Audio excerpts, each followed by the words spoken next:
everybody. Welcome back to Jimmy's Neighborhood Bees. I'm Jimmy, and welcome to the neighborhood. And yep, I'm back. I'm back at home. I've been gone for about 30 days. Today is May 8th, 2024. We left April 8th, 2024. We went on a trip. Sharon and I went on a trip. Some of you know about it. I'll tell you about it a little bit later. I'm going to get today's fortune out of the way, give you a quick update, and hopefully this will be a short video just to say that I'm back, and I'll get back in the swing of things shortly. Anyway, let's start with today's, you know what? Save the bees. This is my bookmarker. Save the bees. Or save the honeybees. Anyway, today it says, the possibility of a career change is near. I wasn't thinking about it, but the possibility, you never know. Might get an offer, who knows? Might take somebody up on that offer. Anyway, yeah, we're back from our trip. For those of you who don't know, we flew to Sydney, Australia by way of Honolulu, spent the night in Honolulu, then we continued on to Sydney, where we hopped on a cruise ship, the Ovation of the Seas by Royal Caribbean, and we cruised from Sydney to Auckland, where I met with Kurt, or not Kurt, Lord, think about somebody else, Kyle and his wife Maddie Aline and their daughter, 13-year-old daughter. She's a minor, I'm not gonna mention her name. Anyway, I met with them, but hi y'all. In Auckland, he met us, him and his daughter, they met us like when the ship docked in a secure container port because it's so large, and we had to get bused to like Queens Wharf or wherever that is, and then we were gonna contact him by phone, but we didn't have to. He was right there, and as soon as we walked out the doors, he's like, Jimmy, Sharon, how you doing? Because we had Zoomed, so he knew what we looked like and everything. Anyway, we had a wonderful time. They showed us part of the city of Auckland, gave us some history in Auckland, and we ate a light lunch together and some coffees. And then his wife, who works in the city center, she came and met with us, and we did some more walking and talking. So we had a wonderful time in Auckland. And then after that, they went back home. They live about an hour outside of the city center. However, it's still considered Auckland. And we went up in the Auckland Tower, the Sky Tower thing, to look over the city and did some more sightseeing. And that was our day. It was beautiful. Anyway, so the ship went to Auckland.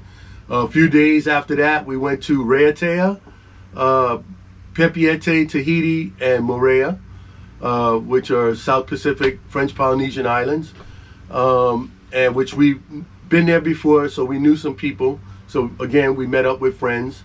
And then the final port was Hawaii, Honolulu.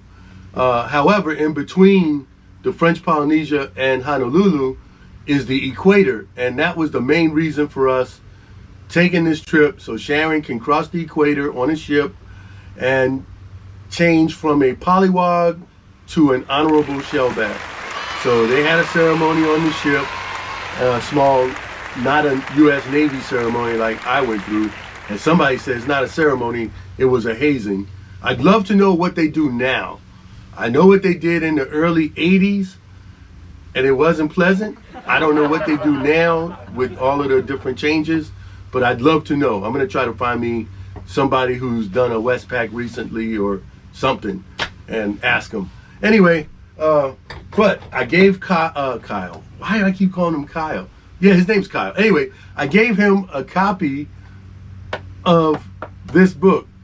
He did not know that this was a book that I compiled. He thought I was just reading fortunes. This is a book I compiled at the beginning of COVID from all of the fortunes that I had saved over the past 30 plus years. I had them in wine glasses, old cookie tins, popcorn tins, the big giant ones you get the 3 flavored popcorns in.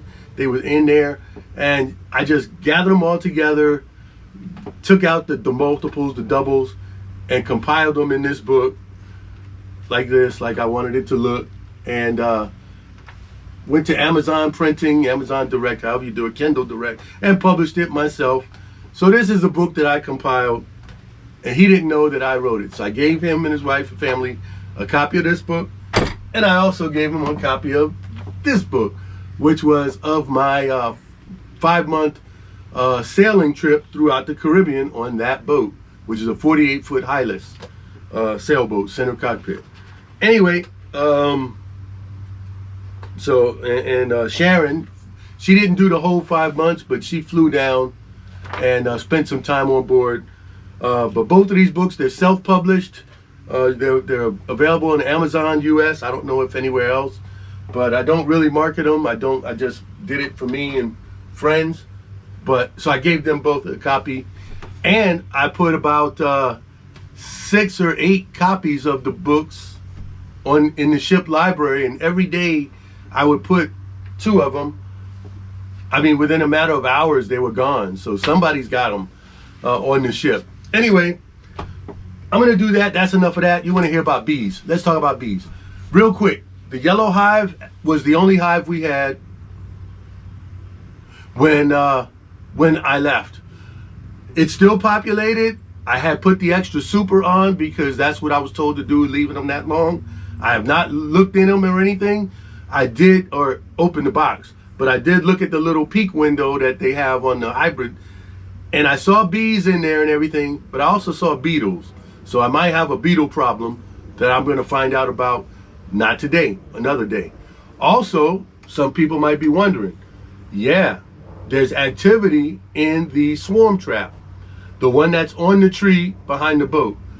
I have baited up the other hives that are on the back stand, and they have no activity. So I'm not hopeful that they caught a swarm. But I do think there's a small population of bees in the swarm trap. So I'm going to take you out there, walk out there, and show you what I see. Right now, what time is it, Alexa? Alexa, what time is it? The time is 11:43 a.m. Okay, so it's almost noon, but it's supposed to be 91 degrees today, and it's very humid. But I'm not going to get into the bees today. I'm just now getting my time and time zones and everything else together. So, and I have other things to take care of that are priority, but I am going to show you this because I want you to see it. So let's go out there and take a peek. First, the swarm trap.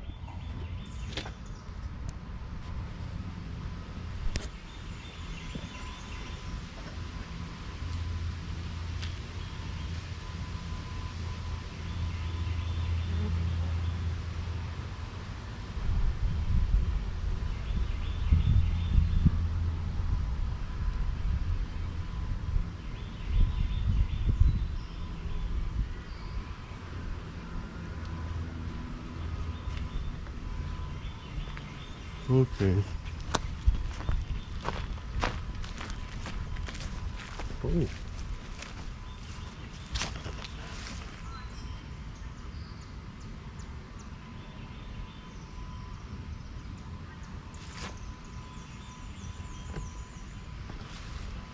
I just saw a bee go in this hive. Maybe it's just a scout, but I'll look at it later. But we never noticed this red hive. If it is, it's a lone bee or something. There's not much activity going on there. And let's go look at these.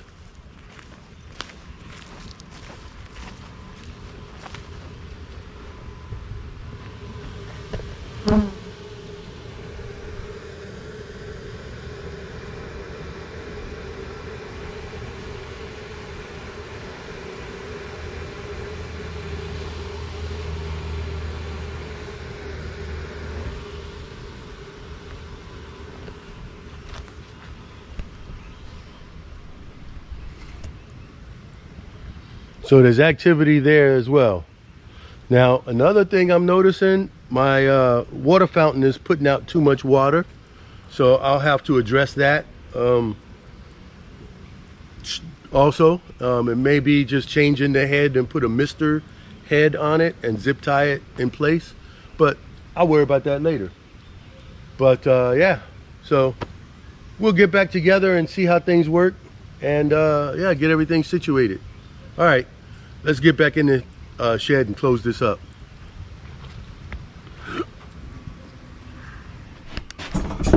Okay, so everything looks good. I mean, as far as I can tell. I would imagine that the swarm trap is probably a smaller swarm. But I think I'm going to repopulate the farmhouse with that hive, whatever is in the swarm trap. It seems to be a popular hive, the farmhouse. People kind of like that. So I think I'm gonna try to repopulate the farmhouse with that. There's one or two more modifications I want to do before that happens. And tomorrow, all day, we're supposed to have rain, possibility of thunder, and adverse weather. We're in the moderate or low risk for tornadoes. However, having said that, I want to wish everyone be safe if you're in the tornado area that's been hitting the country lately. I'm just getting caught up on a lot of the news. So yeah, take precautions and remember, family and friends first, and then bees and stuff and whatever else secondary. So, but because, anyway, people, they're important. All right. So having said that, I'm going to close this one out for now, and I'll get more into the meeting with Kyle and the Hive IQ or like I said, these I use them. So they're what is it? It was a BIQ Solutions, BIQ Solutions, but it's HiveGate. But anyway, I use them. He gave me a few, but and I told him he didn't have to, but he did. And you see on all my hives already, I use them. So I'm not saying that just because he gave them to me, because the ones he gave me are still in the suitcase that I have not unpacked yet. So I will unpack and I will do all of that stuff. I got basically a month's worth of laundry to get done and things like that. So we have a lot of work to do, and we'll get to it as soon as we can. But also, I'm gonna start on this video and every other video until it happens.